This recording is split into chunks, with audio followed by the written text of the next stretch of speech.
Hi there, welcome back to the bar, where in this particular episode, we're going to continue the theme of looking at how you keep the complex simple, which is generally a good space to be in, and particularly when you deal with your leadership team, who generally prefer things to be as simple as possible.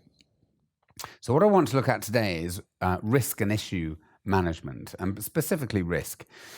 And what we see quite often is the whole concept of a risk register being massively overcomplicated.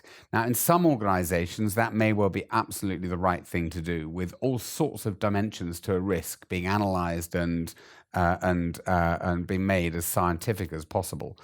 But in many, in fact, in most organizations, if you go up to the leadership level and say, what do they really need as far as risks and visibility of risks are concerned, in many organizations, it's really pretty simple. The need is, I want visibility of the risk. I'd like to see what the progress is. I'd like some feeling of the level of impact, etc. But it doesn't need to be overcomplicated. And it certainly doesn't need to become an industry within either the PMO or the portfolio delivery environment. So what I mean by keeping it simple is, and I'm going to show you an example, this is what we use, is essentially in a leadership position, you want a picture of the risk landscape. So how many risks and how bad are they?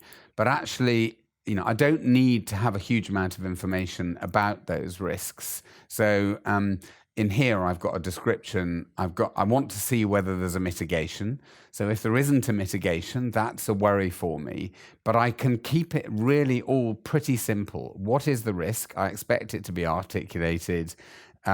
Is it serious? This is a go live blocker.